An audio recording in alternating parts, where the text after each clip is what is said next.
Kapag inoobserbahan mo mga kaganapan sa Kapaskuhan, masasabi mo pa ba kung talagang tungkol saan ang Pasko? Parang hirap, no? Para bang yung pagsasabi na ito ay dahil isinilang ang tagapagligtas na si Jesus, ay di mo na mabaka sa mga pinapahalagahan at pinagkakaabalahan ng mga tao. May nakapagsabi nga na kung ano ang lagi mong iniisip, ano ang pinaglalaanan mo ng pera, ano ang iyong inaasam, at kung ano ang pumapagod sa iyo sa ganitong panahon, yan daw ang tunay na mahalaga sa iyo. May point naman, di ba? Mahirap naman sabihin na mahalaga si Jesus tapos wala ka man lang naging panahon para sa Kanya. Kaarawan ni Jesus pero sa iba may regalo ka. At pati ikaw may regalo mula sa iba pero sa Kanya ay wala. Parang ang labo, ano?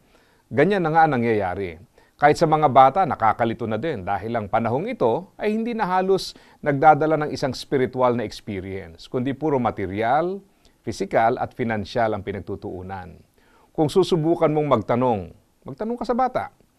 Mararamdaman mo mula sa kanilang mga sagot kung ano ang nagpapa-excite sa kanila sa ganitong season ng Kapaskuhan. Malayo pa lang ang Pasko, kinukondisyon na tayo tungkol sa bonus, Santa Claus, pagbili ng bago, pagreregalo at paghanap sa mga ninong at ninang. Kaya wag na tayo magtaka kung bakit nagkaganon ang pinapahalagahan. Pero balikan natin ang dapat pagtuunan. Ang sabi ng Bible, sapagkat ganito ang pag-ibig ng Diyos sa mga tao sa sanlibutan. Ibinigay niya ang kanyang bugtong na anak upang ang sino mang sumasampalataya sa kanya ay hindi mapahama kundi magkaroon ng buhay na walang hanggan.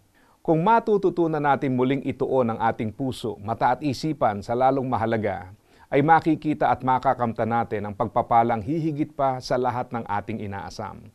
At ito ang kaligtasan na tanging kay Jesus lamang matatagpuan. Huwag nating hayaan na magpatuloy ang pagkakalinlang dahil sa mga bagay na hindi naman talaga dapat maging tuon ng ganitong kapanahunan.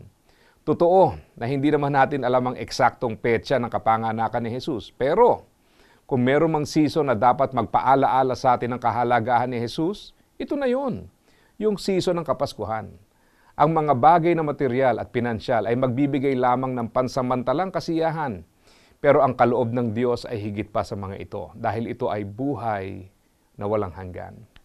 Ibalik natin ang tamang pagpapahalaga at ang tunay na pagpapala ay matatamasa. Asa ka pa, ha?